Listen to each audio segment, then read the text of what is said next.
Hi friends, welcome to VividTech. இந்த வீடியோல நம்ம யூஸ் பண்ற Zoom ஆப்ல QR கோடை யூஸ் பண்ணி எப்படி நம்ம ஒரு மீட்டிங்ல ஜாயின் பண்றது இல்லாட்டி நமக்கு நம்மளுடைய Zoom ஐடியை மற்றவங்களுக்கு சென்ட் பண்றது அப்படின்றது தான் இந்த வீடியோல பார்க்க போறோம். ஸோ வாங்க வீடியோக்குள்ள போலாம். வீடியோ கடைசி வரைக்கும் ஸ்கிப் பண்ணாம பாருங்க. இதுதான் நம்ம சேனலுக்கு ஃபர்ஸ்ட் டைம் வந்திருப்பீங்களா இருந்துச்சுன்னா கண்டிப்பா நம்ம சேனலை சப்ஸ்கிரைப் பண்ணிட்டு அப்படியே பார்த்துட்டு பெல் ஐக்கனையும் கிளிக் பண்ணுங்க. நீங்க Zoomல QR கோடை ஸ்கேன் பண்ணி ஜாயின் பண்ணணும் இல்லாட்டி உங்க QR கோடை ஸ்கேன் பண்ணணும்னா ஃபர்ஸ்ட் ஸ்டெப்பா Zoom ஆப் ஓபன் பண்ணிட்டு கீழே கார்னர்ல ரைட் சைடு பார்ப்பீங்களா இருந்துச்சுன்னா மோர் அப்படின்ற ஆப்ஷன் ஒன்று இருக்கும். அதை கிளிக் பண்ணுங்க. கிளிக் பண்ணிட்டு கீழே ஸ்க்ரோல் பண்ணும்போது உங்களுக்கு அதர் அப்படின்ற ஆப்ஷனுக்கு கீழே ஸ்கேன் கியூஆர் கோட் அப்படின்ற ஆப்ஷனை பார்க்கலாம். இந்த ஆப்ஷனை கிளிக் பண்ணும்போது உங்கள் மொபைலில் கேமரா ஒன்னாகி கியூஆரை உங்களால் ஸ்கேன் பண்ணிக்க முடியும்.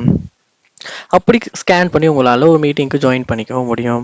அதோட மை கியூஆர் கோட் அப்படின்றத கொடுத்து வேணா உங்களால் மற்றவங்களுக்குமே உங்களுடைய ஐடிக்கு ஜாயின் பண்ணி வச்சுக்கவும் முடியும். ஸோ இப்படித்தான் Zoom ஆப்பில் நம்ம கியூஆர் கோடை ஸ்கேன் பண்ணுறது. ஸோ இந்த வீடியோ உங்களுக்கு ரொம்ப யூஸ்ஃபுல்லாக இருந்திருக்கும்னு நினைக்கிறேன். இது போல் நிறைய வீடியோ பார்க்கணுன்னா கண்டிப்பாக நம்ம சேனலை சப்ஸ்கிரைப் பண்ணுங்கள். அப்படியே பார்த்துல பெல் ஐக்கனையும் கிளிக் பண்ணுங்கள். தேங்க்யூ.